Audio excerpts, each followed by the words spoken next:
the Explaining History podcast, and today I'm going to talk about the rise and fall of the Bretton Woods system from 1944 to 1971. Now, I've kind of touched upon this recently when I've been talking about inflation and economic stagnation in the 70s, and the end of the fixed exchange system, the gold standard, where Nixon took America off the gold standard in 1971 and replaced the dollar as a floating currency, and this really is the end of Bretton Woods. And Bretton Woods has such an important role in the economic history of the 20th century.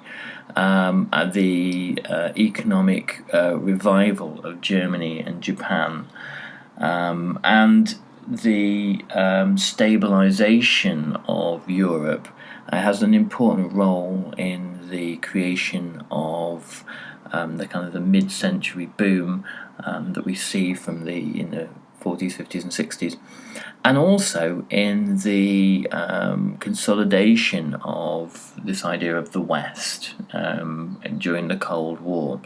So it's a fascinating set of kind of economic principles hammered out by former New Dealers such as Harry Dexter White and John Maynard Keynes from Great Britain.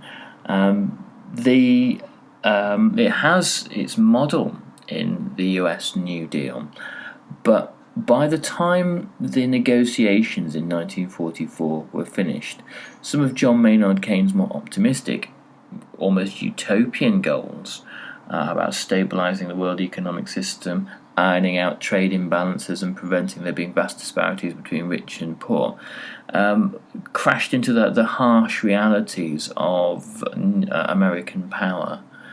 America had a world economic surplus and wasn't willing to squander it lightly or give it away, as no nation state would. So let's go back to the beginning, and we'll go gradually through what Bretton Woods was and how it operated. Okay, so my book suggestion for the week is Yanis Varoufakis's And the Weak Suffer What They Must. Very interesting history of the current Euro crisis and its origins, really dating all the way back to Bretton Woods. John Maynard Keynes was one of the first economists to make a very clear and convincing case between the two world wars and economic crisis, and the idea that imbalances between nations, trade imbalances, one nation being in surplus, the other nation being in deficit, could create huge instabilities within the world economy. Keynes theorised that there was essentially a surplus recycling going on, that one country that is in surplus, i.e. it sells more goods and services to another country than the other country sells to it, therefore there is a net outflow of cash from one country to another. One country essentially is very economically powerful and becomes a magnet for other people's money.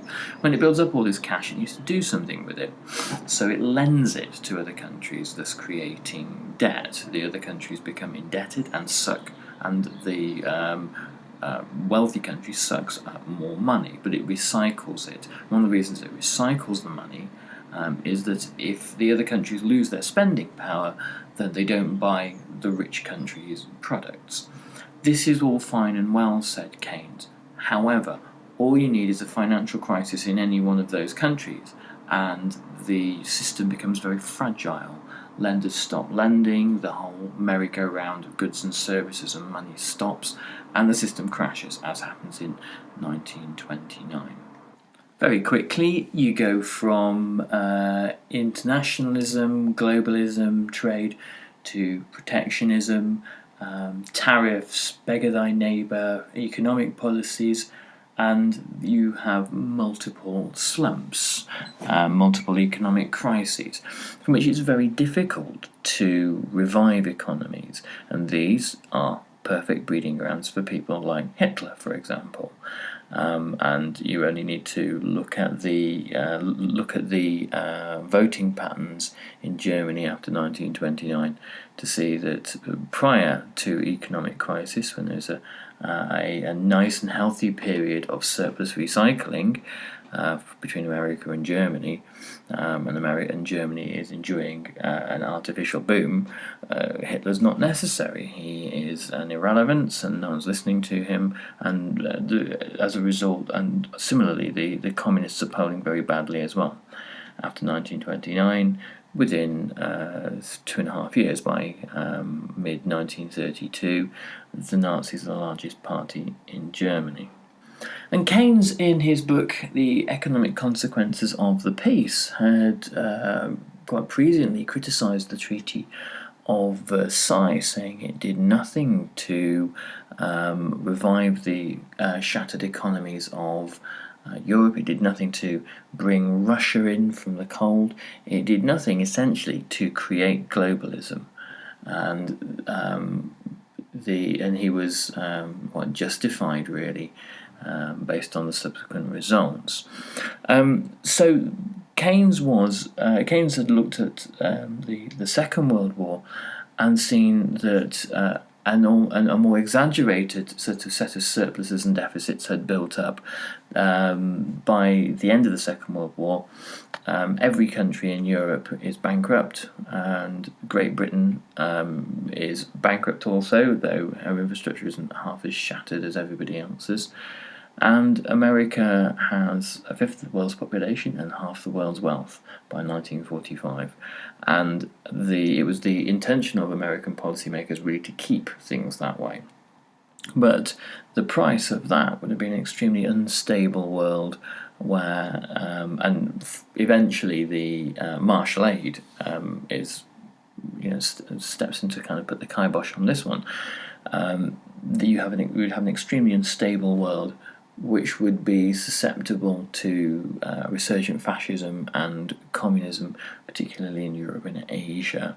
The last thing that America wants to see. So Bretton Woods was initially, in Keynes's eyes, a vehicle for creating a more balanced trade world, where surplus recycling would have been done in a different way. Bear in mind that when Bretton Woods is being discussed, this is the summer of 1944, so it's shortly after D-Day. The outcome of the war in Europe is clear the way it will eventually go. The timescale is still perhaps slightly unclear, but that the Germans have lost the war is just a matter of time. So within that context, it gave the US and British governments scope to plan for the post-war economic order. And while there were over 40 Allied delegates at the meeting, the American delegation saw that it had an unrivaled opportunity in just a few short weeks, really, to shape the post-war global economy. And this is something that is very rare that a nation-state ever gets the power to do, and ever gets the power to kind of formally ratify in such a complete and clear manner. Roosevelt, now not really in the best of health, announced that this would be an end to American isolationism. And that kind of recurrent isolationist trend within American culture would finally be consigned to history. Roosevelt said that now America would become intimately connected with the tools to manage the world economy. And the most important continent for the Americans was Europe. Europe had caused 2 world wars and unimaginable suffering, where Europe's problems become the world's problems. And it's always interesting that there is this adage when America has a sneeze, Europe catches a cold. But in a way, that's not necessarily true. Not up till 1945 anyway, when Europe has had a crisis. America has been drawn in on two occasions, and that crisis has been exported around the world with immense bloodshed. So it was important to stabilise Europe, and the way to do it, in the eyes of Harry Dexter White and Roosevelt, was to remonetize Europe. Europe's currencies were worthless due to wartime inflation, much of it caused by the Germans, who, when they would occupy a country, would simply turn on the printing presses in order to pay for things, in order to pay for their occupation. In order to get the occupied country to pay for its own occupation, and this had bankrupted all of Europe. No doubt part of the post-war occupation plan would have been to financially exploit these already inflation bankrupted countries. So what you needed to do was to give a firm guarantee that each currency actually had some intrinsic worth. And the way he did that was to take a Deutschmark or a franc or even the pound, and to give it a parity, not necessarily a parity, but give it a fixed exchange value to the dollar, i.e. there are 2 francs to the dollar or what have you. And each dollar would therefore be backed by a certain amount of gold, and gold would retain a fixed price. At this price it was $35 an ounce, which was considered a reasonable price in 1944, but became excessively an unfair price to pay, a too cheap a price to pay as the decades wore on, which would cause fundamental problems. Once the gold standard was instituted, people could have some kind of faith in the currencies that were being bought and sold, not just on a grassroots everyday consumer level, but in the international money markets. And that meant that there would be people willing to invest in Europe in the not too distant future. America was in essence sharing the dollar with the rest of the world, and the dollar and the stability and the strength of the American economy, which had boomed during the war, was really kind of America's wartime superpower. The Soviets had vast amounts of manpower, and America had technological superiority, the atomic bomb, and the strength of the dollar.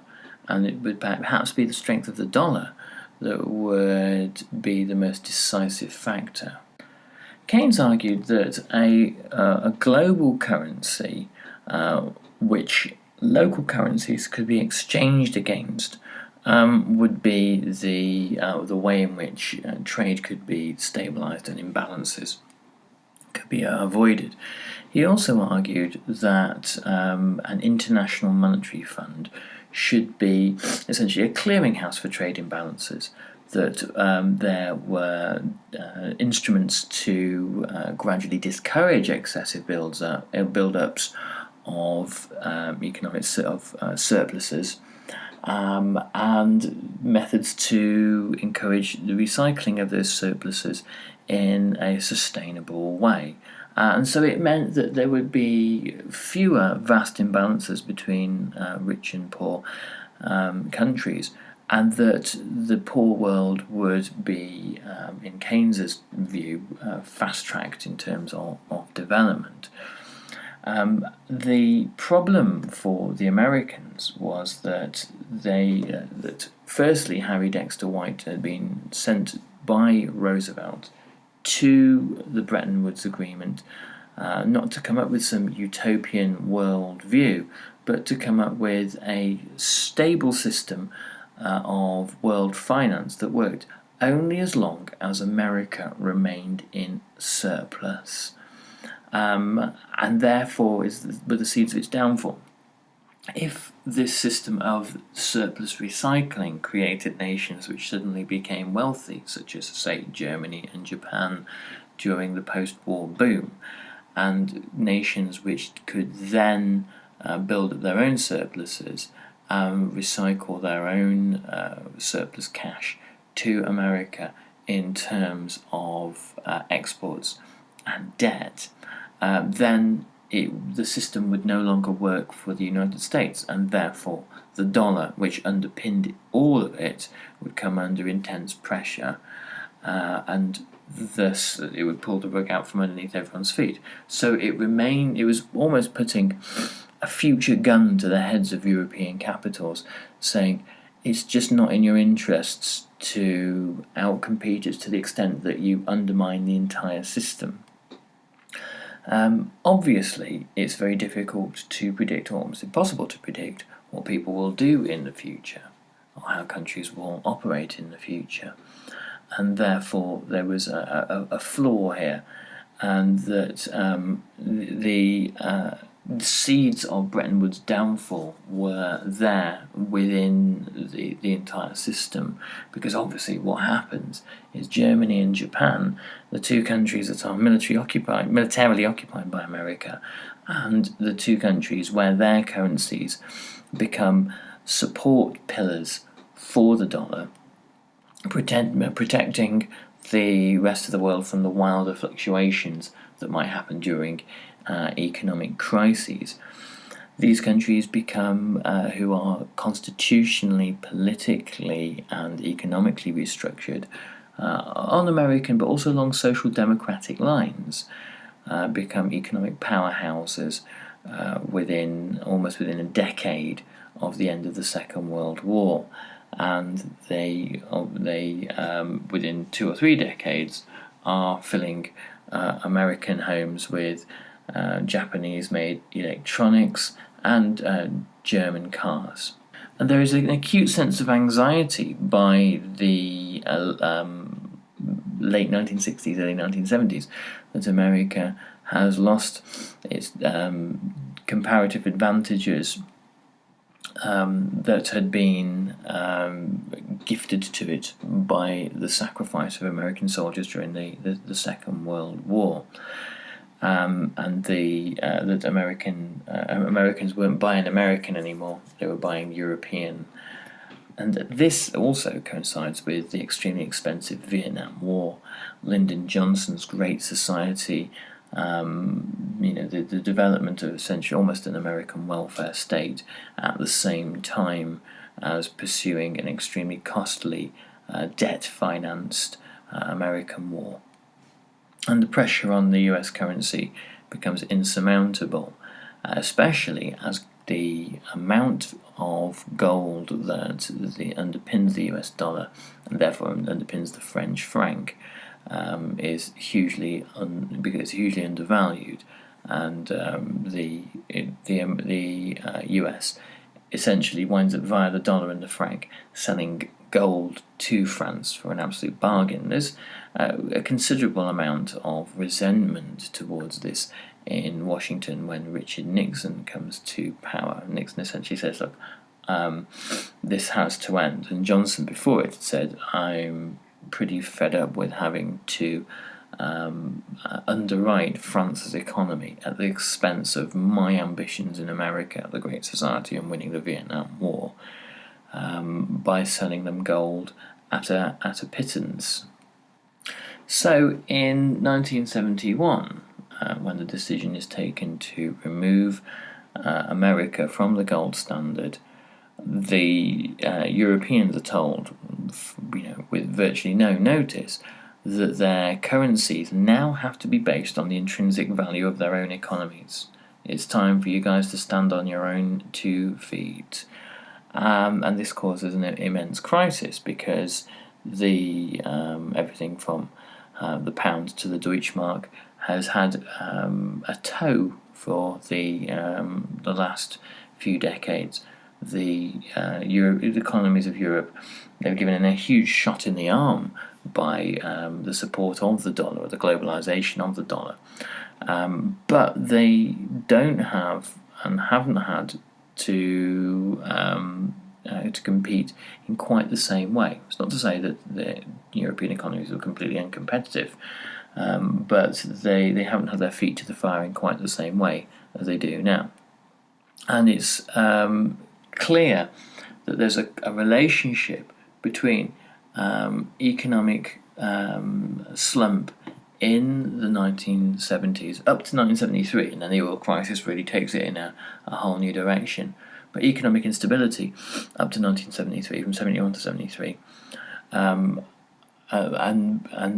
the withdrawal of the gold standard, the disruption to the gold standard. Also, the history of European integration makes more sense in this light. When one currency won't underwrite your national currencies, why not propose the development of another one, such as eventually, way down the line in 2000, the euro? Ted Heath's enthusiasm for Europe after winning power from Harold Wilson in 1970 makes a lot more sense in this context. The free ride that America has given Europe is over, and and closer ties between the US economy and Great Britain are perhaps a less safer bet than those between Britain and Europe. So there had already been several attempts, obviously, to join the EEC at that point, and Ted Heath's 1972 application to join is eventually accepted in the start of 1973.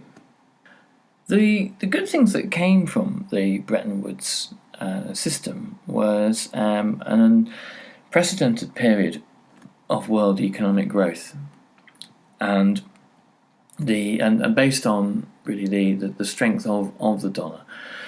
But it could only really work when America was the powerhouse of the world economy, and America was relatively in surplus. America is not a country that has been in surplus for some time. America has considerable trade deficits. The pole of economic surplus from the 1980s onwards had shifted towards China. The fundamental flaw of Bretton Woods always was that it rested on America's ability to retain its surplus, and it's unfortunately rather utopian to assume that any country can do this indefinitely, and the mechanisms for righting surpluses and righting imbalances are not with us. What the IMF finally became, the International Monetary Fund, one of the Bretton Woods institutions, finally became, wasn't so much a clearinghouse for global debt, but it became a device for instituting structural adjustment. So it became a lender, and the loans come with conditions. A great many third world countries found this out to their detriment, but also first world countries. I mean, Great Britain in 1976 takes out IMF loans due to its kind of ailing economic circumstances, and these come with not dissimilar conditions: privatisation of public services, an end to a commitment to full employment, monetarist policies that were first theorised by people like Friedrich Hayek and then later Milton Friedman, that created the kind of the economic and political landscape of the 1980s that suited, politicians like Margaret Thatcher. It's always important to note that Thatcherism didn't begin with Margaret Thatcher. Thatcherite policies that in embryo form begin in 1976, where during the last 2 years of the 2.5 years of the Callaghan government, with the IMF loan money lent to Britain that comes with serious conditions attached and structural adjustment programs. Anyway, I'm going to end it there. Just to let you know, in terms of structural adjustments, the Explaining History podcast has had to bite the commercial bullet. We're moving over to a new pod hoster, and we're having to embrace advertising. But that means that there are a number of good things to come from this. Firstly, I have unlimited. I can produce far more podcasts. Secondly, I don't have to ask anyone for any financial support ever again. For those who have supported me in the past, I am eternally grateful. Eternally grateful. And it also means I might be able to invest in a little bit more sophisticated recording equipment later on, so these podcasts won't sound so grainy. Anyway, thanks for listening, and I shall catch you on the next podcast. All the best. Bye-bye.